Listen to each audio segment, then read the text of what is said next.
Hello दोस्तों, कैसे हैं आप सभी लोग। उम्मीद करते हैं कि बहुत बढ़िया होंगे। अब दोस्तों, आप लोगों के पास में बच्चे हैं जो यूपी बोर्ड में बच्चे एनरोल्ड हैं, उनके पास 50 दिन मात्र बचे हुए हैं। और जो सीबीएसई बोर्ड से बिलोंग करते हैं उनके पास बचे हुए हैं अभी मात्र 40 दिन। यानी अब आपके पास में ड्यूरेशन बहुत कम है, समय आपके पास में बहुत कम है और आप लोगों को अपनी पढ़ाई, अपनी स्टडी, अपना मटेरियल पूरा कंप्लीट करना है। और कंप्लीट करने के लिए आप जरा सोचिए, आपको क्या लगता है कि आप पूरा का पूरा सिलेबस क्या रिवीजन कर पाएंगे, या जितना आप लोगों ने पिछले 6 से 8 महीने में पढ़ा है क्या उतना आपको उतने ही बारीकी से पढ़ पाना संभव हो सकता है। मुझे लगता है कि ऐसा नहीं होगा। ऐसा इसलिए नहीं होगा क्योंकि शॉर्ट ड्यूरेशन है, आपके पास में 5 से 6 सब्जेक्ट हैं आपको पढ़ने के लिए, उनका बहुत सारा मटेरियल है। तो कहीं ना कहीं आपको अब से लेकर के ये बात का ध्यान रखना है कि आपके हर एक सब्जेक्ट में मोस्ट इम्पोर्टेंट ऐसे कौन से कंटेंट हैं जिसको आपको हर हाल में ध्यान रखना ही है, हर हाल में आपको पढ़ना ही है। जहां से आपका क्वेश्चन हर हाल में 100% बनता ही बनता है। वो क्वेश्चन किसी भी प्रकार का बने, वो क्वेश्चन 2 नंबर का, 3 नंबर का, 5 नंबर का बने, लेकिन ऐसे बहुत सारे टॉपिक होते हैं आपके सिलेबस में। जैसे कि हम आपके साइंस के साथ में एक टॉपिक लेकर के आए हैं जिसका नाम है पोषण, न्यूट्रिशन। ये सभी बच्चों का, इवन सभी टीचर्सों का, जो भी आपको पढ़ाते हैं या जो भी साइंस में रुचि रखते हैं, उनका एक अच्छा और फेवरेट टॉपिक होता है। तो आपको यहाँ पर हम सिर्फ ये समझाने की कोशिश कर रहे हैं कि जो मोस्ट इंपोर्टेंट टॉपिक है पहले आप उनको कवर कर लीजिए, जहां से क्वेश्चन 100% बनना ही बनना है। जैसे कि ये टॉपिक आपके सामने नजर आ रहा है, इसका नाम है पोषण, न्यूट्रिशन। इसका अर्थ यह है कि यहाँ से ये जो इतना जो कुछ हम आपको समझा रहे हैं, इतने मटेरियल में जो कुछ भी समझाएंगे बेटा, इससे क्वेश्चन आपका 2025 में हर हाल में बनना ही बनना है। अब वो किस रूप में बन सकता है, कैसे बन सकता है, एक एक चीज, एक एक क्वेश्चन, कितने क्वेश्चन इससे बन सकते हैं, क्या पूरा टॉपिक है, इतने से पूरे में बस आप केवल इधर से लेके इधर तक ये सिर्फ इतनी सी चीज समझ लीजिए, आपका न्यूट्रिशन पोषण पूरा 100% एकदम श्योर हो जाएगा। अलग से पढ़ने की आवश्यकता नहीं है, अलग से पढ़ने की टाइम देने के लिए आवश्यकता नहीं है। बस यहाँ पे आपको केवल 8 से 10 मिनट यहाँ पर रुक जाना है, और 8 से 10 मिनट अगर आप धोखे में रुक गए यहाँ पर, तो आपका ये कॉन्सेप्ट पूरा कंप्लीट होकर के जाएगा। दोबारा पढ़ने की आवश्यकता आपको नहीं पड़ेगी। बस केवल यहाँ पर समझ भर लेना है कि जो हम समझा रहे हैं, जिस हिसाब से हम आपको समझा रहे हैं, उस हिसाब से आपको बस समझना भर है, सुनना भर है। थोड़ा सा केवल 8 से 10 मिनट अगर आप रुक जाइएगा तो आपको आज यहाँ पे हम कुछ दे करके जाएंगे। और इसी तरीके से हमारी वीडियो में टॉपिक बाय टॉपिक आप लोगों को सब कुछ मटेरियल मिलता रहता है। सिलेबस इवन हमने आपको पूरा ही लगभग पढ़ाया है, लेकिन मोस्ट इंपोर्टेंट टॉपिक क्या है अब हम आपको बता रहे हैं। दूसरी बात ये हमने पहले भी आपको पढ़ाया होगा, बट पढ़ाने का तरीका कुछ और हो सकता है। भाई सिलेबस तो वही रहेगा, चीजें तो वही रहेंगी, लेकिन पढ़ाने का तरीका, समझाने का तरीका हर बार अलग अलग हो सकता है। अभी आज हम आपको समझा रहे हैं पोषण, कल हम आपको दोबारा समझाएंगे, कुछ चीजें अलग तरीके की हो सकती हैं, अलग एग्जाम्पल आपके हो सकते हैं। ठीक है, तो भाई मेरे आज आपको समझना है पोषण, पोषण क्या कहलाता है, इसके बारे में जान लीजिए। क्वेश्चन हर हाल में आपको बोर्ड एग्जाम में मिल ही जाएगा, 100% गारंटी है इस बात की। चलिए स्टार्ट करते हैं यहाँ से। ठीक है, तो सबसे पहले हम समझते हैं इसी को, न्यूट्रिशन है क्या, पोषण कहते किसे हैं। तो सभी लोग जानते हैं कि भाई जीवों को अपनी जैविक प्रक्रियाओं को, यानी लाइफ प्रोसेस चलाने के लिए भोजन की आवश्यकता पड़ती है। भोजन की आवश्यकता पड़ती है, तो भोजन को ग्रहण करना, जीवों के द्वारा भोजन को ग्रहण करना, पोषक तत्वों को ग्रहण करना ही पोषण कहलाता है। राइट, मतलब हमें खाना खाना है, हम खाना खाएंगे, हम अच्छा खाना खाएंगे, और यही प्रक्रिया आपकी न्यूट्रिशन कहलाती है। एनी डाउट, कोई डाउट नहीं होगा भाई। ऐसे शब्दों में समझाने की कोशिश कर रहे हैं कि आपको आज जब आप ये टॉपिक पढ़ के यहाँ से जाएं, वीडियो को जब आप ऑफ करें, शट ऑफ करें, तब उसके बाद आपको दोबारा पढ़ने की आवश्यकता ना पड़े। तो ये हुआ आपका कि जीवों के द्वारा भोजन या पोषक तत्वों को ग्रहण करने की क्रिया को पोषण कहते हैं। बात खत्म हो गई, इतनी सी बात है न्यूट्रिशन की। अब बात ये आती है कि भाई जो न्यूट्रिशन है उसकी आवश्यकता क्यों पड़ती है, आवश्यक क्यों है भाई, भोजन ग्रहण करने की क्यों आवश्यकता है हमको, हम ना भोजन लें, हम पोषक तत्व ना लें, नहीं। फिर लाइफ प्रोसेस जो चैप्टर के अंतर्गत टॉपिक है, लाइफ प्रोसेस जो जैविक प्रक्रियाएं होती हैं, जैविक क्रियाएं होती हैं शरीर के अंदर, वो शरीर के अंदर होने वाली जैविक क्रियाएं होना संभव ही नहीं है अगर हम भोजन को ग्रहण नहीं करते हैं। सभी चीजें भोजन के खाने से, हम जब भोजन खाते हैं उससे जो एनर्जी मिलती है उसी से सारी चीजें चलती हैं। उसके मुख्य कारण निम्न हो सकते हैं। कौन कौन से पोषण की आवश्यकता क्या हो सकती है भाई, समझिए। पहली चीज तो यह है कि हमें ऊर्जा चाहिए। जो जैविक प्रक्रियाएं हैं उनको संचालित करने के लिए हमें एनर्जी की आवश्यकता होती है, सोर्स की एनर्जी सोर्स की आवश्यकता है। अब क्यों है भाई, हम सो रहे हों, जग रहे हों, बैठे हों, लेटे हों, किसी से बात कर रहे हों, हम आपको पढ़ा रहे हैं, आप हमको सुन रहे हैं, आप समझ रहे हैं, कोई स्पेसिफिक वर्क कर रहे हैं या नहीं कर रहे हैं, किसी भी सिचुएशन में है, आपको एनर्जी की आवश्यकता बॉडी में होगी हर हाल में। बिना एनर्जी के बॉडी आगे बढ़ ही नहीं सकती। अंदर जितने भी पार्ट्स हैं, एक एक करके अभी हम सारे पार्ट्स आगे की वीडियो में आप लोगों को बताएंगे भी, उनकी कैसी क्रिया होती है, किस तरीके से काम करते हैं, उन्हीं को काम करने के लिए एनर्जी की आवश्यकता होती है। दूसरी बात, शारीरिक वृद्धि, ग्रोथ करने के लिए भाई हमें ग्रोथ करना है, तो ग्रोथ हम कैसे करेंगे, जब हम भोजन को ग्रहण करेंगे। भोजन को ग्रहण करेंगे तो शरीर के अंदर जीव द्रव्य बनेगा, जब जीव द्रव्य बनेगा तो कोशिकाएं बनेंगी, और जब कोशिकाएं बनेंगी तो वो बढ़ेंगी, ग्रोथ करेंगी, और जब ग्रोथ करेंगी तो वो डिवाइड होती चली जाएंगी, डिवाइड होती चली जाएंगी, वृद्धि होती चली जाएगी। एक छोटा सा बच्चा है, अब वो खाना खाएगा, खाना खाने के बाद में उसके अंदर, शरीर के अंदर जीव द्रव्य बनेगा, कोशिकाएं बनेंगी, कोशिकाएं बढ़ेंगी, डिवाइडेशन होगा, हाथ बढ़ेंगे, पैर बढ़ेंगे, पूरी बॉडी के हर एक पार्ट में धीरे धीरे वृद्धि होने लगेगी। तो आवश्यक है भाई, अगर हम खाना नहीं खा रहे हैं, पोषक तत्व तो नहीं ले रहे हैं, तो बस जितने हैं उतने ही रह जाएंगे। या आपको समझ लीजिएगा कि आपको इतना रहना है, या अभी जितने हैं उतने ही रहना हो। भाई हाई स्कूल में या इंटर में जो बच्चे होते हैं 15-16 साल की या 17-18 साल के होते हैं।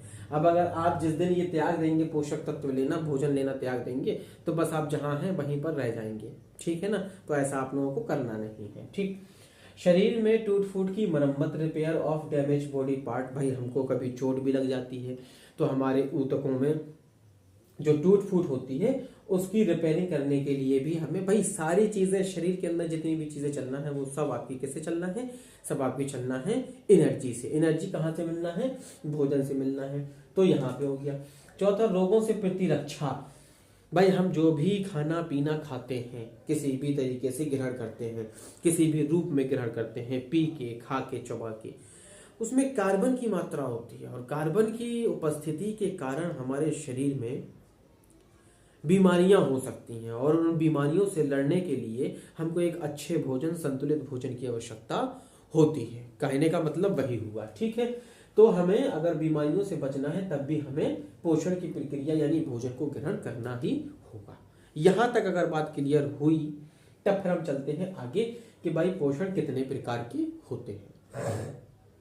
तो पोषण होते हैं भाई 2 प्रकार के, ठीक है। पोषण, न्यूट्रिशन जो होता है वो 2 प्रकार का होता है। एक होता है ऑटोट्रॉफिक न्यूट्रिशन और एक होता है हेटरोट्रॉफिक न्यूट्रिशन, यानी स्वपोषण, या हम उसे स्वपोषी पोषण भी कह सकते हैं। और दूसरा होता है आपका विषम पोषी या विषम पोषण या विषम पोषी पोषण, हम उसको कह सकते हैं, राइट। अब हमें यह जानना है कि स्वपोषी पोषण जो होता है, ऑटोट्रॉफिक न्यूट्रिशन होता है, वो क्या होता है। तो ऑटोट्रॉफिक न्यूट्रिशन में क्या होता है कि कुछ जीव और पेड़ पौधे, कुछ जीव, बात को समझिएगा, बहुत इंपॉर्टेंट बात है, कुछ जीव और कुछ क्या, सभी हरे पौधे जितने भी ग्रीन प्लांट हैं, वो सब, उन सब में जो पोषण की घटना होती है, जो पोषण का भाग होता है, वो स्वपोषण या स्वपोषी पोषण कहलाता है। अब ये स्वपोषी पोषण होता कैसे है, पहले तो हमने आपको बताया है कि ऐसे कुछ जीव होते हैं, जीवाणु जिन्हें हम बैक्टीरिया कह सकते हैं, और हरे पौधे यानी कि ग्रीन प्लांट, इनमें स्वपोषी पोषण होता है। स्वपोषी पोषण का मतलब है खुद से भोजन को तैयार करना, ग्रहण करना, खुद से भोजन को तैयार करना, ग्रहण करना। सभी लोगों को ये पता है कि खुद से भोजन, स्वयं से भोजन कौन बनाता है? पेड़ पौधे बनाते हैं। पेड़ पौधे कैसे बनाते हैं? इसकी सीधी सी प्रक्रिया है कि जो फोटोसिंथेसिस होती है, प्रकाश संश्लेषण की प्रक्रिया, प्रकाश संश्लेषण की प्रक्रिया ही पूरी स्वपोषी पोषण ही है। यानी स्वपोषी पोषण को अगर आपको डिटेल में समझाना है तो आप प्रकाश संश्लेषण की प्रक्रिया को समझाइए कि हरे पौधे अपना भोजन कैसे बनाते हैं, और जैसे बनाते हैं वही प्रक्रिया न्यूट्रिशन की ऑटोट्रॉफिक न्यूट्रिशन कहलाती है। ठीक है, इसमें होता क्या है मोटे तौर पे आप समझिए। मोटे तौर पे ये होता है कि भाई हम इनऑर्गेनिक पदार्थ लेते हैं, हम नहीं मतलब bacteria plus green plant, CO2 लेते हैं और जल लेते हैं, H2O लेते हैं, और इनसे मिल करके अपना भोजन तैयार करते हैं। बैक्टीरिया के लिए हो गया, और ग्रीन प्लांट प्रकाश संश्लेषण की प्रक्रिया के द्वारा सूर्य से सनलाइट लिया, हरी पत्तियों में क्लोरोफिल है, क्लोरोफिल ने सनलाइट को ऑब्जर्व किया, सनलाइट को ऑब्जर्व करने के बाद में एनर्जी जनरेट की, एनर्जी जनरेट हो गई, कार्बन डाइऑक्साइड एनवायरमेंट से लिया, नीचे से जल लिया, कार्बन डाइऑक्साइड लिया प्लस जल लिया, क्लोरोफिल की उपस्थिति में प्रकाश संश्लेषण की प्रक्रिया हुई, ग्लूकोज बना यानी कार्बोहाइड्रेट, प्लस में ऑक्सीजन गैस मुक्त हो गई। ये प्रक्रिया होती है। इस प्रकार से पेड़ पौधे अपना भोजन स्वयं बनाते हैं। बनाने के बाद में उनमें कार्बोहाइड्रेट के रूप में जनरेट करते हैं, कार्बोहाइड्रेट में एनर्जी होती है, वो एनर्जी ग्रीन प्लांट के प्रत्येक पार्ट में चली जाती है। ठीक है, आगे जाके उन पार्ट का यानी कि फल, पत्तियां, फूल, शाखाएं, इन सब का क्या होता है, कौन खाता है, कैसे खाता है, ये अभी हम आगे बता रहे हैं। बात समझ में आ गई? प्रकाश संश्लेषण की प्रक्रिया को अगर थोड़ा सा समझना भी है आपको, तो आप यहाँ पे समझिए कि आपको कार्बन डाइऑक्साइड चाहिए है, आपको जल की मात्रा चाहिए है, यहाँ पर आपको सनलाइट चाहिए है, और यहाँ पर आपके पास में होगा क्लोरोफिल।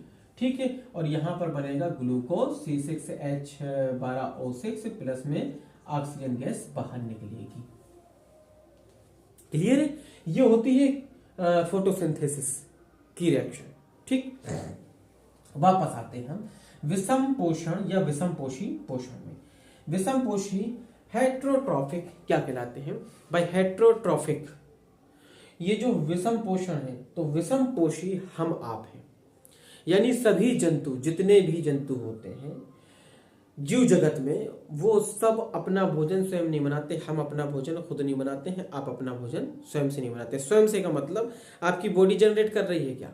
स्वयं का मतलब अब ये नहीं होता है कि भाई आप ये कहें कि हम तो साहब सब्जी बना लेते हैं, हम तो रोटी बना लेते हैं, हम तो अपने हाथ से ही बनाते हैं। ये अर्थ नहीं है अपने हाथ से बनाने का। अपने आप से बनाने का मतलब क्या आपकी बॉडी जनरेट करती है भोजन को? तो आप कहेंगे कि साहब बिल्कुल ऐसा नहीं होता है। ठीक है, अर्थ समझ गए ना कहने का?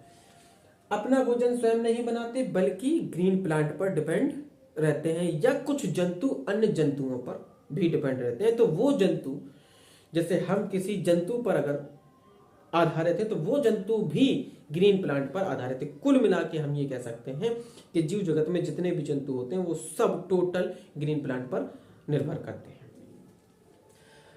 ऐसे जीवों को विषम पोषी जीव भी कहते हैं, विषम पोषी जंतु कहते हैं। ठीक है, अब विषम पोषी भी 4 प्रकार के होते हैं। कितने प्रकार के होते हैं बेटा? 4 प्रकार के होते हैं। जो हेट्रोट्रॉफिक होते हैं वो 4 तरीके के होते हैं। ऐसे जीव 4 तरीके के, एक होता है शाकाहारी ऐसे जंतु, एक होते हैं मांसाहारी जंतु, एक होते हैं अपमार्जक या मृतोपजीवी जिन्हें कहते हैं। ठीक है, और एक होते हैं परजीवी, पैरासाइटिक।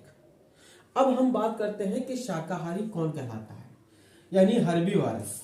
शाकाहारी ऐसे जंतु होते हैं जो केवल ग्रीन प्लांट पर आधारित होते हैं, फूल, पत्तियां, फल, यानी कि सिर्फ ग्रीन प्लांट से जनरेट हुए जितने भी पार्ट हैं उनको ग्रहण करते हैं, उनको खाते हैं।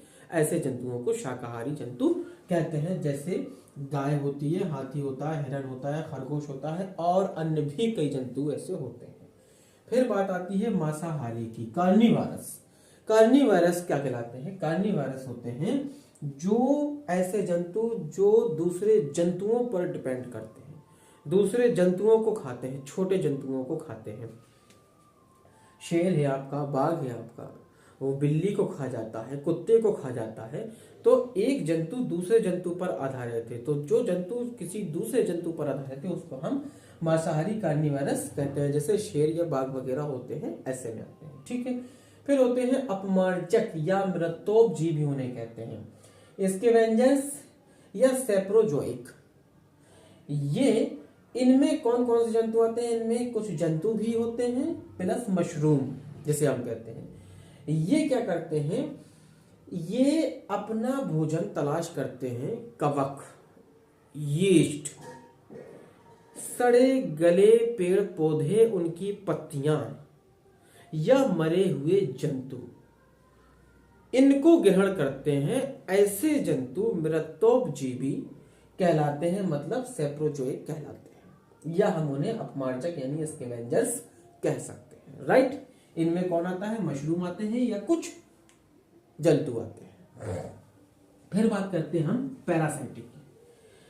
पैरासाइटिक यानी कि परजीवी। परजीवी क्या कहलाते हैं? परजीवी ऐसे जंतु होते हैं जो दूसरे जंतुओं पर, जो मरे हुए नहीं हैं बल्कि जिंदा हालत में हैं, और अन्य जंतुओं पर रहकर परमानेंटली वो अपना घर बसा लेते हैं, रहकर उन्हीं की बॉडी से अपने भोजन को ग्रहण करते हैं, उनको हम परजीवी कहते हैं। जैसे बालों में जुएं हो जाते हैं, तो वो जंतु हैं, जू हमने लिखा भी है, वो जंतु हैं, और आपकी खोपड़िया में रहकर आपकी खोपड़िया से ही अपना भोजन प्राप्त कर रहे हैं, इसलिए जू जो होते हैं वो आपके परजीवी कहलाते हैं। ठीक है। इतनी सी बात है, इतने से ये पार्ट्स हैं, इतना सा इसका स्टेप है। इतनी सी बात को समझना था कि ये कहलाता है भाई साहब न्यूट्रिशन। अगर अच्छा लगा हो, समझ में आया हो, तो उम्मीद है कि आप कमेंट्स में एक छोटा सा कमेंट्स करेंगे। वीडियो को देखा हो, अगर चैनल पर पहली बार हैं तो चैनल को सब्सक्राइब कर लीजिएगा, ताकि हम और भी टॉपिक जब समझाएं तो नोटिफिकेशन आपके पास जा सके। वीडियो पसंद आया हो तो लाइक जरूर कर दीजिएगा, और कमेंट्स में बताइएगा अगर आपको कोई ऐसा टॉपिक जो आपके समझ में नहीं आ रहा है, उसे हम सिंपल लैंग्वेज में या नॉर्मल लैंग्वेज में कैसे समझा सकते हैं, तो कमेंट सेक्शन में आप लोग बता सकते हैं। इसकी प्लेलिस्ट टोटल जो हाई स्कूल की आपकी साइंस है उसकी प्लेलिस्ट है, इसके आपके डिस्क्रिप्शन बॉक्स में मिल जाएगी। आप डायरेक्ट उसके लिंक पर क्लिक करके सीधे प्लेलिस्ट खोल सकते हैं, तो टोटल आपको जो 10th के साइंस के टॉपिक है वो सारे के सारे टॉपिक मिल जाएंगे। तब तक के लिए आप लोग बढ़िया मजे करिए, आराम से सिर्फ और सिर्फ पढ़ाई करिए और कुछ मत करिए इसके अलावा, और आराम से अपना घर पे रह करके अपने स्वास्थ्य का ध्यान रखिए। तब तक के लिए धन्यवाद।